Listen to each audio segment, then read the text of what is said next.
Assalomu alaykum.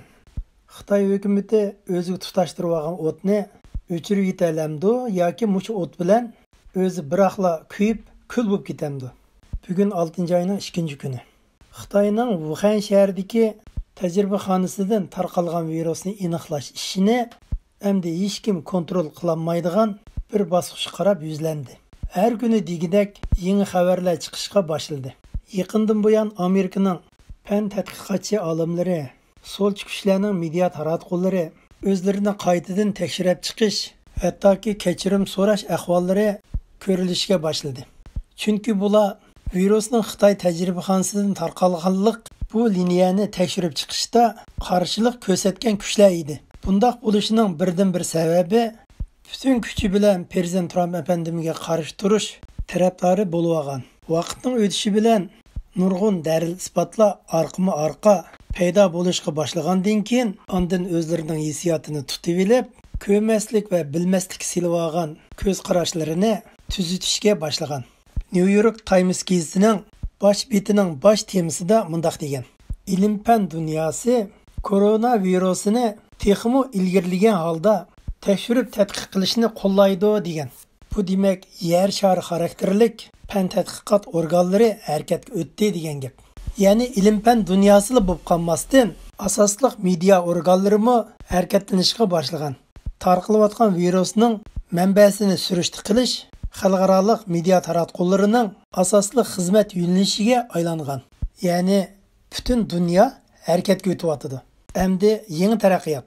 Angliyaning haftalik pochta gazetida mundaq deyilgan: Gerçi Xitoy hukumatı tarqalgan virusning manbasini yo'qotish, dalil isbotlarni ko'ydirib kul qilib etish, virus yuqqan bemorlarning kasal tarixini yo'q qilib etish, uchur manbalarni qattiq qamal qilib, butun Xitoylarning og'zini tuvoqlab etgan bo'lsa-mu, yanala to'ttamning quliqi bor deganga o'xshash nurg'un dalil isbotlar oshkorlanib etibdi.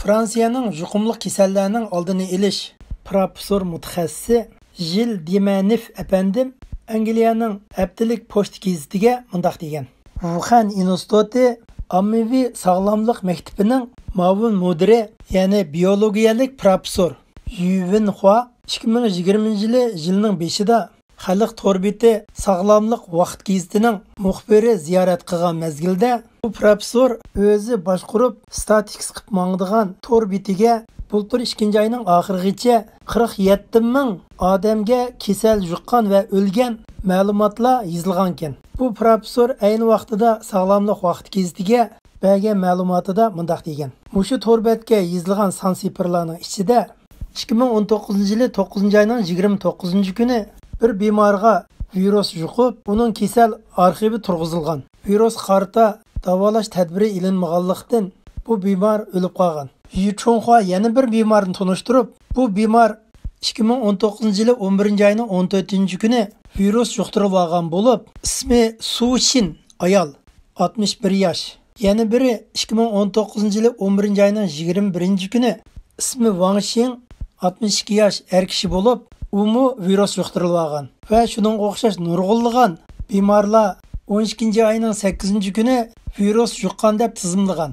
Lekin Xitoy Kommunist hokimiyati 12-oyning 8-kuni Dunyo sog'liqlik tashkilotiga virusdan yuqumlangan kasal paydo bo'ldi deb doklad bergan. Lekin professor Yu Chonghua bu bemorlarni tizimlaganda tafsili adreslari bilan tizimlab arxiv turg'izgan ekan. Wuhan shahriga joylashgan Rongjun doktorxonasida 600 nafar bemorning virus bilan yuqumlangan ma'lumoti xotirlangan. Bu Rongjun doktorxonasi Wuhan tajribaxonasiga nisbatan 3 mayl yaqin ekan. Virus tarqaldi degan Wuhan sayboziri Wuhan virus tajribaxonasiga nisbatan 13 mayl keladi ekan. Lekin Xitoy hukumatı bu virus Wuhan sayboziridan tarqalgan, ya'ni shaparangdan tarqalgan deb gap tarqatgan. Ma'lum mudir biologiya professori Yu Chonghua sog'lomlik muxbiriga xabar bergan kuni, ya'ni shu kuni Xitoy hukumatı virusga munosabatli butun uchurlarni qamal qilishga buyruq chiqargan kun ekan. Xitoy hukumatı butun uchurlarni qattiq qamal qilishga boshlagan. Lekin Yu Chonghua professor virusga munosabatli uchurlarni muxbirlarga doklad qilib bo'lgan. Xalq to'rbetidimi Bu xabarlar e'lon qilinib bo'lgan. 2 kun o'tib, Yu Chunxuaning bergan ma'lumot xabarlarini butun torbat va gazitlardan yo'q qilib etgan. Lekin Fransiya davlatining yuqumli kasallardan mudofaa ko'rish professor olimi Dimanif apandim bu uchur ma'lumotlarni ayni vaqtida arxiv qilib saqlab olgan. Hamda shuni bayqab qoldiki, bu saqlab olgan uchur ma'lumotlar Xitoy hukumati 12 oyning 8 kuni Dünya Səhiyyə Təşkilatıga virus paydo bo'ldi deb bergan ma'lumotdan bir oy burun yuqumli kasallarning mutaxassisi bo'lgan Dimanif apandimning ko'rsatishicha 61 yoshga kirgan virus yuqtirib olgan Su familiyalik ayol Wuhan shahridagi 1 milliondan ortiq odamlarga virus yuqib ketish ishida asosliq sababchi bo'lgan deb xulosa chiqargan. Agar Xitoy hukumati 12 oyning 8 kuni virus paydo bo'ldi deb e'lon qilishdan bir oy burun yoki 3 hafta burun tadbirlarni olgan bo'lsa, virusning tarqalishini yushamagan bo'lsa, dunyoga tarqalgan virusdan yuqumlangan ofatning %95% oldini olgan bo'ladi ekan. Bu hozirgi olimlarning hisoblab chiqqan tadqiqot ekan. Dokladda xabar qilingan virus bilan yuqumlangan Su familiyalik ayolga az deganda 1-2 hafta burun baldur virus yuqqan deb qaraydi ekan. Demak, Xitoyda virus az deganda 2 oy burun paydo bo'lishga boshlagan. Su familiyalik ayol virus yuqtirilgan birinchi odam bo'lmasa-mu, lekin virus yuqtirganlarning oldin qatordagi odam bo'lib hisoblanadi ekan. Bu Su familiyalik ayolning tafsili adres va arxivlari ma'lumotlari shundoq aniq xotirlangan ekan. Lekin Xitoy hukumatimi virusning paydo bo'lishi, dastlabki kimlarga yuqqani, bu sonliq ma'lumotlar o'ziga nisbatan intayin ochiq deb qaraldi ekan. Yu Chunxuaga o'xshash ma'lumotlarni oshkorlagan odamlar xili ko'p deb qaraldi ekan. Amerika doktor sohasida tonilgan doktor Mark Siegel apandi Fox torbitida muhokama ilmiy maqola e'lon qilib, maqolada Xitoy hukumati 2004-yildan boshlab, ya'ni Xitoyda SARS vabosi tarqalgandan boshlab, toki hozirga qadar virus tadqiqoti bilan shug'ullanib kelgan ekan. Doktor Mark Siegel apandining maqolasida deydiki, Wuhan virus tajribaxonasida tadqiqot bilan shug'ullanayotgan Shijingli degan Xitoy har xil virus tadqiqoti bilan tadqiqotini davomlashtirib kelgan ekan. SARS virusi bo'lamdi, koronavirusi bo'lamdi, shaparangning tabiiy viruslaridan bo'lamdi. Qanday qilganda bu viruslarni kuchaytgani bo'ladi? Viruslarni kuchaytishdagi maqsadi nima? Insonlarga bo'lgan ta'siri va hattoki yuqish surati va uning iqtidori to'g'risida tadqiqot ilib borgan ekan. Lekin qo'llab kelayotgan Xitoy hukumati bu amaliyotni yushirib kelgan ekan. Doktor Siegel apandim yana so'zida Xitoy harbiy qismi Wuhandagi virus tajriba ishlariga aralashgan. Bu ahvol intayin xatarlik bo'lib, bularning tadqiq chiqqan yangi virus bakteriyasi insonlarga ofat keltirdi deb qaragan. Bu demak tarqalayotgan hozirgi virus emas, bundan keyin texmo ofat xarakteridagi viruslarning tarqalishi mumkin ekan. Doktor Mark Siegel apandim bu ofatning oldini jiddiy to'sash kerak. Virus manbasini yo'qotmasa, insoniyatga ofat xarakterlik xatar kelish oldida deydi ekan.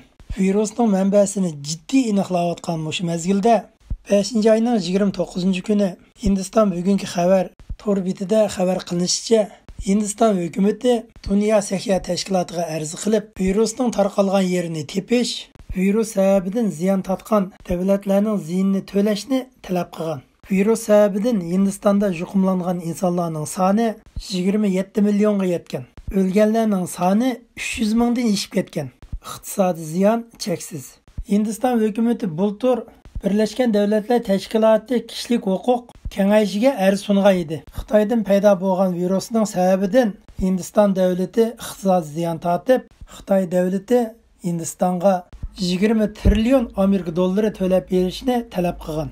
Xitoyga nisbatan 20 trillion to'lash mumkin emas. Bu qitim Hindiston hukumati qaytadan Dünya Səhiyyə Təşkilatıga arz qilib, iqtisodiy ziyonni to'lab berish to'g'risida Xitoy hukumatining ustidan arz qilgan. Xalqaro mutaxassislarning sado qilishi bilan Xitoy hukumati Hindistonga 100 milliard Amerika dollari to'lab berishni talab qilgan. Hindistonning arz qilgan bu talabini Amerika davlati qo'llagan. Hindistonning tashqi ishlar ministri 5-oyning 24-kunidan 28-kuniga qadar maxsus Amerikada ziyorati bo'lgan. Hamda Amerikaning tashqi ishlar ministri Blinken apandim bilan ko'rishgan. 5-oyning 26-kuni Joe Biden apandim virusning manbasini aniqlab chiqish to'g'risida söz qilgan. 5-ayning 29-kuni Dünya Səhiyyə Təşkilatıga Hindiston hökuməti төлəm төлab berishini Xitoyning ustidan arz qilgan.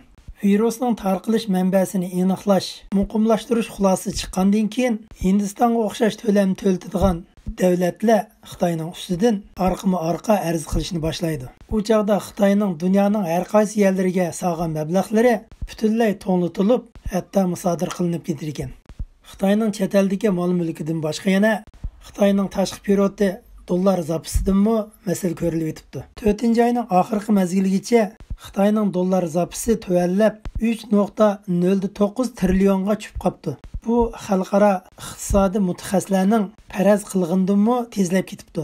Aslida 2014-yildagi Xitoyning dollar zapisi bo'lsa 4 trillion Amerika dollariga yetgan ekan. Yaqinqi yillardan buyon Xitoyning dollar zapisi kundan kunga tuvallashga qarab minibdi. Sababi Xitoy davlatidan nurg'unlagan chet el korxonalari chekinish, Xitoyga mablag' solgan davlatlar mablag'ini qaytarib olish sababidan hozirgi Xitoyning o'zining qilib qolgan dollar zapisi bo'lsa 300 milliardga yetmaydi ekan.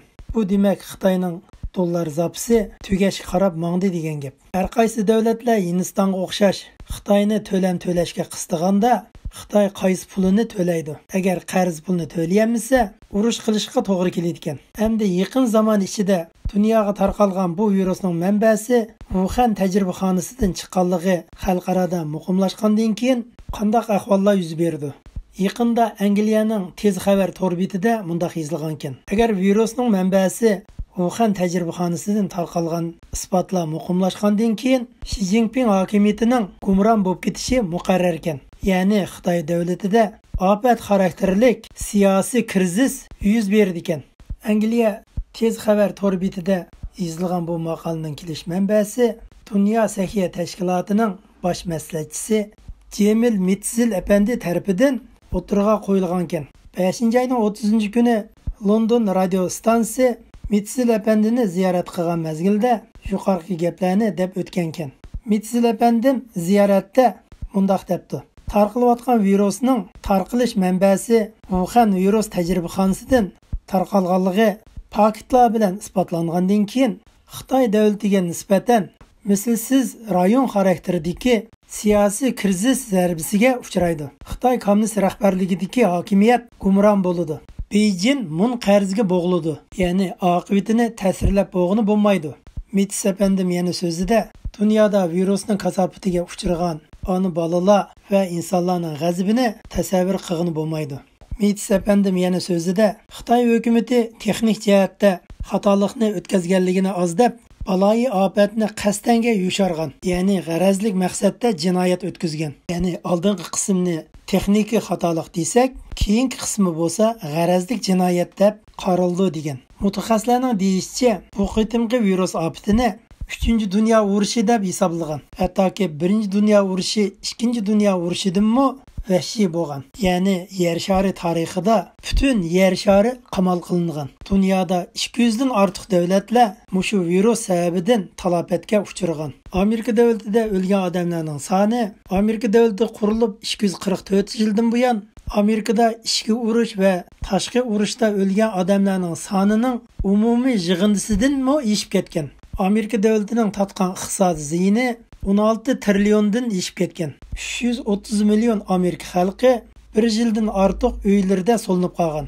Xuddi turmlarga solinib qolgandek. Italiya davlatini ko'z oldimizga akasakmi, texmi vahshiy bo'lgan. Kuzatuvchilarning qarashicha Mitzil apandim intayin to'g'ri degan. Hozir butun dunyoning markazi Xitoyning Wuhan shahridagi virus tajribaxonasiga markazlashdi. Butun dunyo Xitoy davlatidan hisob oladigan vaqt oz qoldi.